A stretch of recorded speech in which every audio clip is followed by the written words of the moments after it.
Compatriotas, les doy la bienvenida al capítulo 14. Todavía no sé en cuántos videos tendremos que dividirlo, pero ya nos enteraremos porque lo voy a leer de corrido. Es un capítulo más o menos cortito. Por favor, suscríbanse, compartan, denos un like y regálenos un comentario. Capítulo 14. ¿Qué sigue? Después del fraude de 2012, en esos días de desolación, desaliento y depresión, muchos ciudadanos se preguntaban si valía la pena seguir insistiendo en cambiar las cosas o si de plano hacerse a un lado y dejar la vida transcurriera sin ellos, sin nosotros, los que veníamos propugnando una transformación profunda de México. Cuestionaban si la vía electoral era el camino hacia el cambio y sin apostar a la violencia sugerían explorar otras formas de lucha más eficaces. Entendí el coraje, el desencanto y el malestar que produjo ese nuevo fraude y la arbitrariedad con la que fue cometido, así como el mensaje prepotente de que nos quitarían hasta el derecho a la esperanza. Por eso decidí dedicar un tiempo para escribir y compartir mis reflexiones sobre qué hacer, como se decía antes, o qué sigue, como se dice ahora. Adelanto mi optimismo de Carlos Pellicer, quien en su poema Romance de Pativilca, dedicado a Bolívar, cuenta que en medio de los malos acontecimientos y enfermo, un amigo que le amaba, y le preguntó a don Simón: ¿y ahora qué va usted a hacer? Triunfar, el dictador respondió con loca fe. Empecé por contestar a quienes sostenían que no debíamos participar en las elecciones cuando sabíamos de antemano que era pura simulación o que íbamos a un juego con reglas por entero inequitativas. Aunque era consciente de ello, sinceramente creo que siempre debe intentarse la transformación por la vía pacífica y electoral.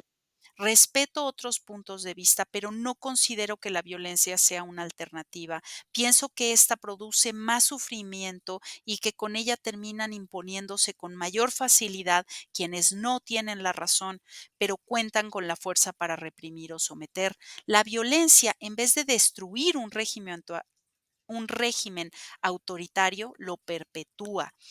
Por otra parte, mantengo la convicción de que aún en condiciones adversas y enfrentando a los poderes más siniestros, se pueden lograr cambios profundos siempre y cuando exista una voluntad colectiva dispuesta a ejercer a plenitud sus derechos y a no permitir ningún régimen de opresión. Sostengo que cuando el pueblo decide ser dueño y constructor de su propio destino, no hay nada ni nadie que pueda impedirlo, pero no es fácil lograr este proceso virtuoso de toma de conciencia y participación ciudadana. Quienes militamos en esta causa debemos saber que llegar al gobierno para mantener el régimen dominante es relativamente fácil, pero el triunfo de la justicia sobre el poder implica fatigas y confrontación política.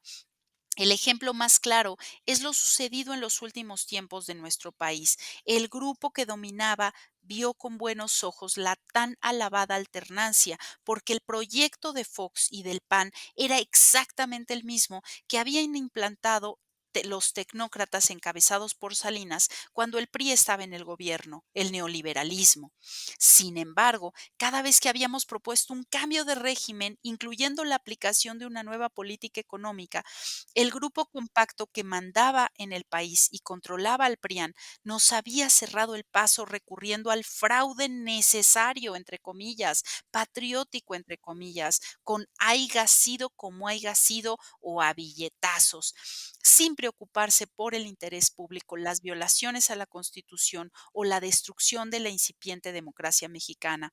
Además, el gatopardismo, eso que consiste en que las cosas cambien en apariencia para seguir igual en el fondo, les permitía alargar la existencia del antiguo régimen mediante el engaño y la simulación. Por eso nuestra lucha fue complicada y difícil, y creo que debe entenderse bien el significado de la palabra transformación. Si se concibe a la ligera, en lo superficial, puede pensarse que es más de lo mismo, demagogia y búsqueda de dinero y poder para entender mejor lo que queríamos, lo repetía una y mil veces. Debía pensarse que nuestra lucha se inspiraba entonces y ahora en los tres grandes procesos de transformación que se han registrado a lo largo de nuestra historia: la independencia, la reforma y la revolución. Tener claro estos referentes no solo nos aporta lecciones y experiencias de cómo han actuado en otros tiempos los sectores más avanzados del pueblo y sus auténticos dirigentes para remediar los males del país, sino que también nos permite saber cómo han actuado opresores y tiranos para mantener las estructuras de dominación. Este conocimiento nos enseña que los procesos de cambios estructurales, aunque indispensables y trascendentes, suelen ser lentos y complicados. Basta con recordar la historia. Hidalgo proclamó la abolición de la esclavitud y en ese anhelo de justicia no se consumó plenamente sino hasta un siglo después con la eliminación del peonaje en las haciendas. Las reformas liberales se consolidaron después de 30 años de cruentas luchas internas y de invasiones extranjeras. En 1910, Francisco I. Madero convocó al pueblo a la revolución para derrocar a la dictadura porfirista con el lema del sufragio efectivo, y aunque se avanzó en atención de demandas sociales, en 2012 todavía no podía hablarse de la existencia de un hábito y de una normalidad democrática. Lo anterior no significa, desde luego, que las tres transformaciones históricas que los precedieron hayan sido en vano. Por el contrario, son los momentos más fecundos de nuestra historia política. Es cierto que a pesar de las tres revoluciones impulsadas por la gente de vanguardia del país, en muy pocas ocasiones ha sido posible cambiar las estructuras dominantes en beneficio del pueblo. Pero tenemos que tomar en cuenta que en esos tiempos memorables surgieron ideas que forman parte del pensamiento progresista de México y que pueden ser vistas en su conjunto como una doctrina o ideario que prevalece y se retoma cada vez que se lucha por las causas justas.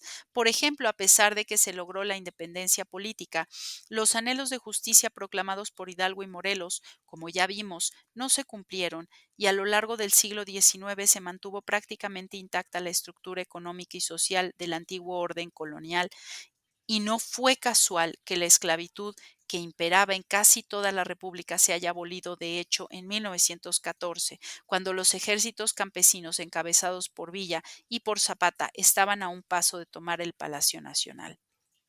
Las ideas que se fraguan en los movimientos populares pueden entrar en periodos de hibernación y lógicamente no atañen a todos, pero no desaparecen, no se borran de la memoria de muchos. De modo que el legado de los procesos de transformación no solo se limita a las reivindicaciones económicas, sociales y políticas que tiene que ver que sino que tiene que ver también con el avance en el terreno de las ideas. Ahora bien, a diferencia de los partidarios de la transformación por vía armada, promovida por una vanguardia del pueblo que consigue cambios en las estructuras de poder, nosotros apostamos a que con la toma de conciencia de amplios sectores de la población sería posible alcanzar similares resultados, pero de manera pacífica, con menos sacrificios y mayor profundidad. A veces los objetivos de las revoluciones no se obtienen o no perduran porque no se hacen acompañar de cambios de mentalidad en la población que permitan, con su participación activa y consciente, contrarrestar las desviaciones que se originan cuando los dirigentes de los procesos de transformación no actúan de manera congruente o se corrompen.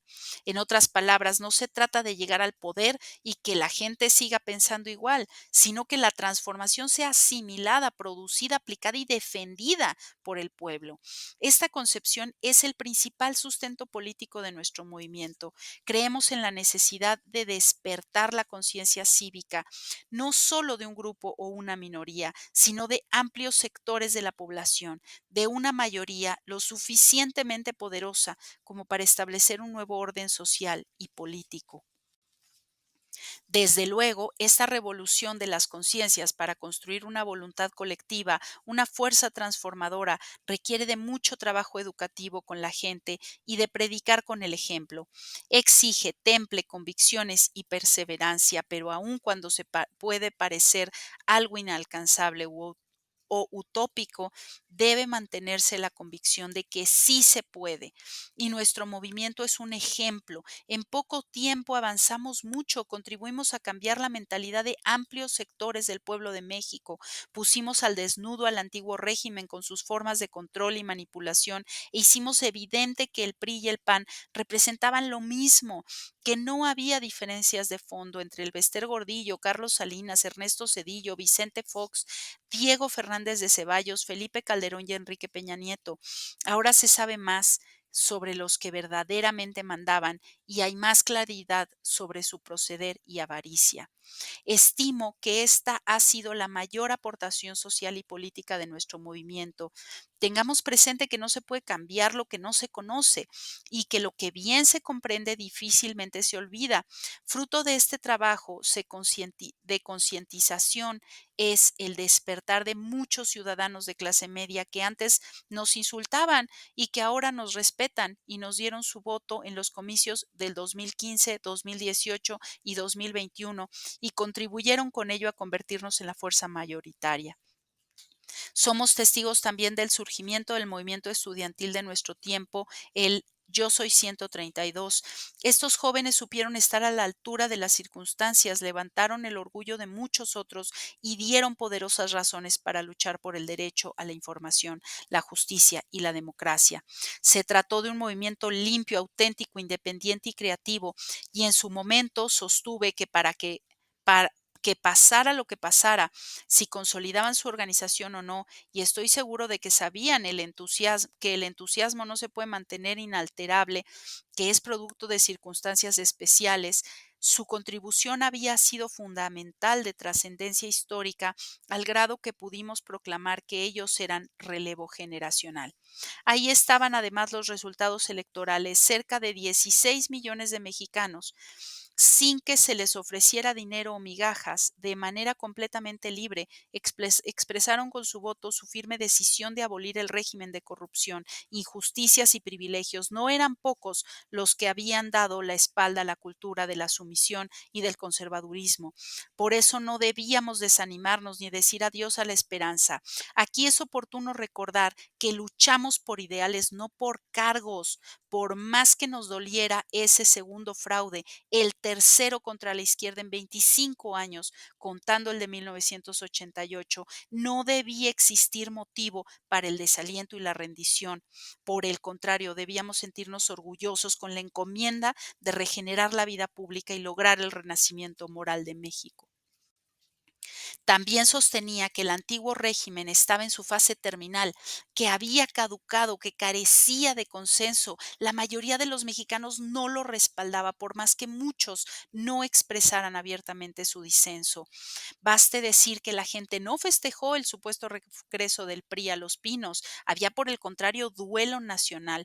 No nos confundamos. Salinas, el jefe de la mafia política, podía decir que se haría una cirugía para quitarse la risa, pero el pueblo, que tiene un instinto certero, sabía que nada bueno se podía esperar de la banda de malhechores que se mantenían en el poder y que seguiría provocando empobrecimiento, inseguridad, desigualdad, corrupción y violencia. Insistía: a los hombres del régimen solo les quedaba el dinero y el aparato de manipulación y de fuerza, pero el dinero no lo es todo, ni es omnipotente, deja de dominar en la medida en que la gente va tomando conciencia. Ahí está el ejemplo de millones de pobres que, a pesar de sus necesidades, no vendieron su voto. Asimismo, el control que ejercían los potentados a través de los medios de comunicación era cada vez menos determinante.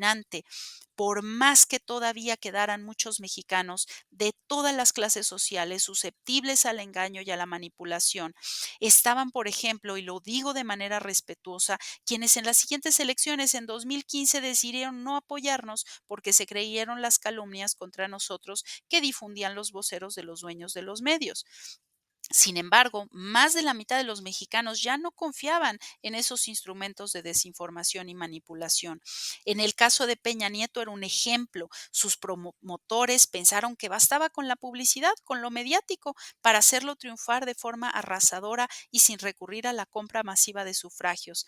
Pero el cálculo no les salió bien y en cuanto al uso de la fuerza era cosa de no caer en ninguna provocación y no olvidar lo que dijo Taller Talleyrand a Napoleón. Las bayonetas sirven para todo menos para sentarse en ellas, exclamaba. Ánimo, que es poco lo que falta, y es que 1, 2, 3, 6 años, una década, son como un suspiro o un abrir y cerrar de ojos en la historia nacional. Quienes luchamos por una transformación que servirá a varias generaciones, debemos aprender a medir el tiempo de un modo distinto. No nos debe preocupar cuánto tiempo tome la obra de transformación. Lo importante es no dejar de caminar hacia ese ideal. Cuando alguien pregunta si falta mucho para llegar a un lugar, la mejor respuesta será siempre: tú sigue caminando. Aquí traigo a la memoria y transcribo un párrafo magistral del gran escritor Mariano Azuela, quien en su libro Los de abajo cuenta: los soldados caminaban por el abrupto peñascal, contagiados de la alegría de la mañana. Nadie piensa en la artera bala que puede estarlo esperando más adelante. La gran alegría de la partida estriba cabalmente en lo imprevisto, y por eso los soldados cantan, ríen y charlan locamente. En su alma rebulle el alma de las viejas tribus nómadas. Nada importante es saber a dónde vas y de dónde vienes. Lo necesario es caminar, caminar siempre, no estacionarse jamás, ser dueños del valle, de las planicies, de la sierra y de todo lo que la vista abarca. Además, sostenía en ese entonces: si tenemos la fuerza necesaria para resistir, veremos el triunfo de nuestra causa, y en el peor de los casos habremos ayudado mucho a quienes vienen detrás de nosotros para lograr el cambio anhelado.